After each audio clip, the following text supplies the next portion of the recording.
Hello வணக்கம். இது உங்கள் சிவி. ஸோ சொல்லாரம் எப்படி இருக்கீங்க? இப்போ பார்த்தீங்கன்னா லைவில் வந்துட்டு அரரா ரொம்ப நேரமாக விக்ரம் கிட்ட வந்து நிறைய விஷயங்கள் பேசுகிறாங்க. சுபிக்ஷா பற்றி பேசுகிறாங்க, விஜய் பார்வதியை பற்றி பேசுகிறாங்க, கமருதனை பற்றி பேசுகிறாங்க, சபரியை பற்றி பேசுகிறாங்க, பேசிக்கிட்டே இருக்காங்க. சபரியை வந்து ரொம்ப நல்லவர், வல்லவர். அதுக்கப்புறம் அவர் வந்து நிறைய விஷயங்கள் தெரிவித்திருக்காரு. எனக்காக வந்து இதை பண்ணியிருக்காரு, அதை பண்ணியிருக்காருன்னு ஒரு பக்கம். சுபிக்ஷா டைட்டில் வின் பண்ணுவாங்கன்னு நினச்சேன், ஆனால் மிஸ் ஆகிடுச்சே அப்படின்னு ஒரு பக்கம். அதாவது சுபிக்ஷாவோட ஃபேன்ஸ் எல்லாம் வந்து தன் பக்கம் இழுக்கிறதுக்கு ஒரு பிளான். அதுக்கப்புறம் இன்னொரு பக்கம் கமருதீன், அவன் திருந்ததுக்கு வாய்ப்பே இல்லை அந்த மாதிரி ஒரு பக்கம். இன்னொரு பக்கம் வந்து விஜய் பார்வதி. இன்னொரு பக்கம் சாண்ட்ரா கிட்ட வந்து ஒரு விஷயத்த சொல்கிறாங்க. அதாவது சாண்ட்ரா இல்லாத நேரத்துக்கு சொல்லியிருக்காங்க. இதை வந்து சாண்ட்ரா கிட்ட சொன்னாங்களா கேட்டீங்கன்னு கிடையாது. என்னென்னா நான் வந்து டிக்கெட்டு ஃபினால வந்து சாண்ட்ரா கிட்ட கொடுக்கறதுக்கு விரும்பினேன் அப்படின்றாங்க.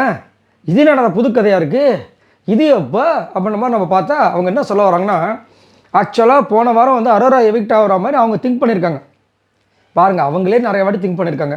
ஆனால் நடக்குதா? சரி, இப்போ என்னென்னா அவங்களே வந்து என்ன சொல்கிறாங்க, போன வாரம் மட்டும் நான் வந்துட்டு வெளியே போயிருந்தா, அவங்க முன்னாடி நான் வெளியே போயிருந்தா அந்த டிக்கெட்டு ஃபினாவில் நான் வந்துட்டு ஃபஸ்ட்டு சபரிக்கு தான் கொடுக்கணும், அப்படி இல்லைன்னா நான் வந்து அரோரா இது சாண்ட்ரா கொடுத்துருப்பேன் அப்படின்ற மாதிரி ஒரு தகவலை கொடுக்குறாங்க.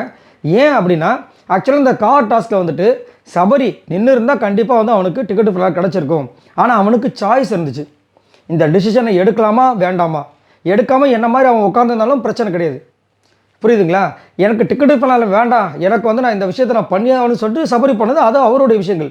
ஆனால் அந்த முடிவை அவர் எடுத்தார். ஆனால் இங்கே சாண்ட்ராவோட முடிவை அவங்களால எடுக்க முடிஞ்சதுன்னா கேட்டிங்கன்னா கிடையாது. இவங்க வந்து புஷ் பண்ணி தள்ளி விட்டாங்க. ஸோ அதனால் சப்போஸ் நான் மட்டும் இந்த பிக் பாஸை விட்டு போயிருந்தேன் அப்படின்னா அந்த டைமில் இவங்க 2 பேர் முன்னாடியும் அந்த டிக்கெட்டு ஃபினாலாவை வந்துட்டு நான் சாண்ட்ரா கிட்ட கொடுத்துருப்பேன், மிஸ் ஆயிடுச்சு அப்படின்ற மாதிரி வந்து ஒரு விஷயத்தை வந்து சொல்லிட்டு இருக்காங்க.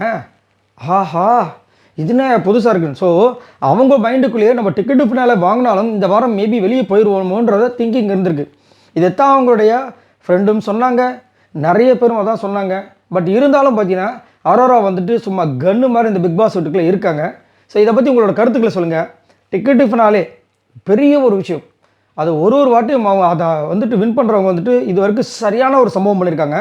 ஆனால் அவ்வளோ சம்பவங்கள் இந்த அரோரா இந்த பிக் பாஸ் வீட்டில் இந்த சீசன் 9 பண்ணாங்களான்னு கேட்டிங்கன்னா, பண்ணுறதை தாண்டி அவங்களுக்கு அடித்த ஜாக் பாட்டு தான் இந்த சீசன் 9 ஃபுல்லாகவே அவங்களுக்கு ஃபுல்லாக லக்கு, சரியான லக்கு. அதை ஒன்றும் சொல்கிறதுக்கு இல்லை. சரி, இதை பற்றி உங்களோட கருத்துக்களை சொல்லுங்கள். இந்த டிக்கெட்டு ஃபினால வந்து சாண்ட்ராவிடம் நான் ஒப்படைக்கணும்னு நினச்சேன் அப்படின்றாங்களே, அதை பற்றி என்ன நினைக்கிறீங்க? அதுவும் பாருக்காக அதை செஞ்சுருக்கணும், கமருதனுக்காக அதை செஞ்சுருக்கணும். முக்கியமாக கமருதன் கூட இப்போ நல்லவராயிட்டாங்க. அவங்களுக்கு பாருக்காக செஞ்சுருக்கணும். ஃபுல்லாக பாரு புராணம் தான். இதை பற்றி மறக்காமல் கீழே கமெண்ட்ஸ் பண்ணுங்கள். பாய் நண்பர்களே.